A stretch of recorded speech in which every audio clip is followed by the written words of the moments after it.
زه ته یو د دې معاشرې بهتري به څنګه راځي هغه دغه دوو خبرونو علاوه چې موږ د خپل کشران د علماو ته کښېنو او قرآن زده کړي. زموږ د پستۍ وجه چې کوم ده هغه دا ده چې موږ په قرآن نه یو پوه.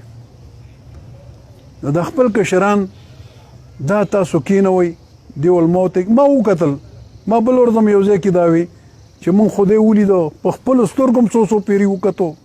لکه زه ته د خپل کلي مثال در کوم، زما کلي داسې شړې ځمکې وي چې هغې به د وچ ګنی به یې کوو چې هغه به څاروي هم نشو خوړی.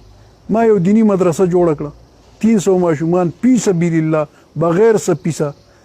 د سکول نه راځي ټولو خلکو سما کمیټمنټ چې به سکول نه راځي دی به سنډا د پړي نه نیسي، دی به میخه نه بوځي پټي ته، دله به لور نه ورکې، دا به سیده ځي مدرسې ته.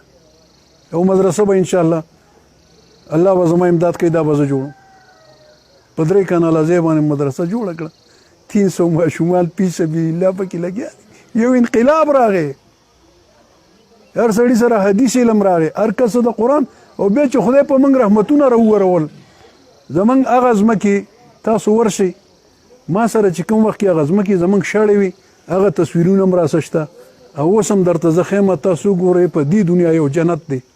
تا ته به بادرنګ میلاویږي په هغه ځمکه، تا ته به خټکۍ میلاویږي، داسې خټکۍ چې زموږ خټکۍ بار سعودي ته روان دی، داسې هندوانه، داسې سټابري چې هغه بار ته ځي، دا ډېر خوالي په وجه باندې. ځناور پکې نه خفه کېږي، ګیدړ ته هم پکې وږي او دغه میلاویږي، سبزي میلاویږي. داسې خدای پاک په موږ باندې هغه رحمتونه راوورول.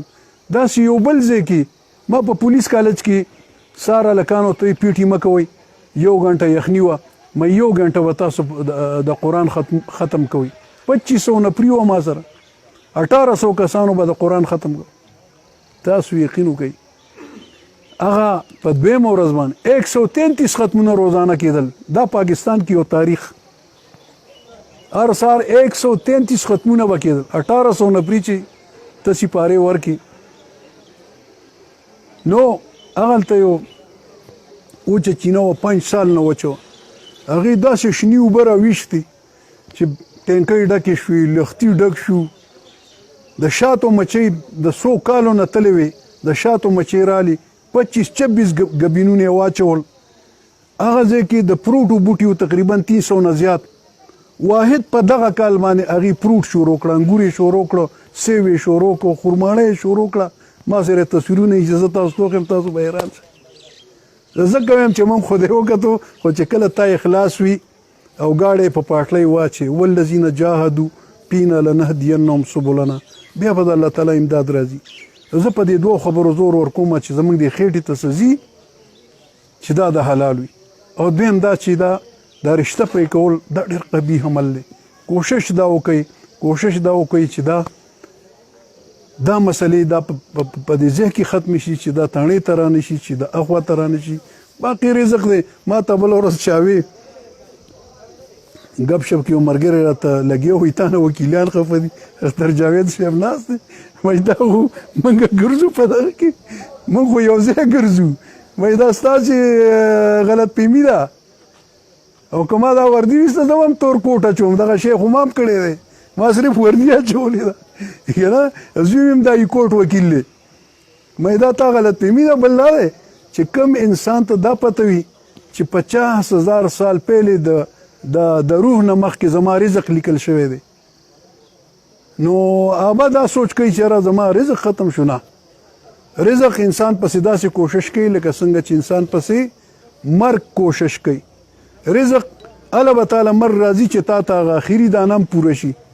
نو ما ورته وایم دا پوه خلک دي، دې په دې شي نه خفه کېږي. کوم رزق چې ماله مقرر دی، دې له مقرر دی، هغه به نه یو دانه به زیاته راکوي او نه به کمه راکوي. نو زه اخره کې وخت ډېر نالو د موس ټیم دی، زه ستاسو ډېره شکریا ادا کوم. زه ډېر زیات نن خوشحاله یم چې داسې مشران په دیر کې دي چې هغه د خپلې مسلې په خپله باندې حل کوي، په خبره پوهېږي، په روغه باندې په ډېرې پیچیده مسلې داسې مشرانو حل کړي چې زه حیران یم چې یاره دې ته دا علم خدای ورکړی دی، دا څونه مزیداره فیصله څونه چې هغه زما خیال خاطر کې هم نه راځي. داسې غټې فیصلې وشولې ان شاء الله د دې میاشت د دې بلې میاشت اخر ته درې څلور غټې تاسو به وګورئ ان شاء الله هم کېږي. باقي زه د رزق خبره ده که دلته یم که بل ځای یم کوم ځای کې چې رزق وي هغلته انسان ځي، خو زه چې هر ځای یم او زندګي وي د خیره ان شاء الله دا زما یعنی زه دعوې سره وایم چې زه به د دې خلکو هغه خدمت دا به زه په هر ځای کې کوم ان شاء الله. کومه پورې چې دلته یم زه آرام نه کوم، تاسو به وینئ زما همدا خوشحالي ده، د دې نه غټه خوشحالي زما بله نشته دی. زه ستاسو ډېر زیات مشکور یم او ان شاء الله بیا به هم راځو. زما دا نمبر ډېرو کسانو سره دی او ما ته رینګونه هم کوي چې څه داسې خبرې ما خبروي او دې بنیادي وجه هم دا ده چې ما ته د علاقې پته لګي چې کوم ځای کې څه کېږي. بعضې وخت زه ډېر تنګ هم شم ځکه چې مته 300 کالونه چې ته د ورځې اورې نه، خو بیا وروسته زه خوشحالېږم په دې چې ما ته د علاقې پته ولګي چې یاره څه کېږي څه نه کېږي. نو زه یو پیره بیا ستاسو ډېر زیات شکریه ادا کوم چې دې موقع ته م زه راوغوښتم او داسې محفلونو کې انشاءالله کوشش وکړئ خو زما د اخري خواست واورئ چې دا خپل کشران دا سمارټ موبایل ته والی او دې علماو ته په جومات کې کېنوئ چې قرآن زده کړي. الله دې زموږ حامی او ناصر شي.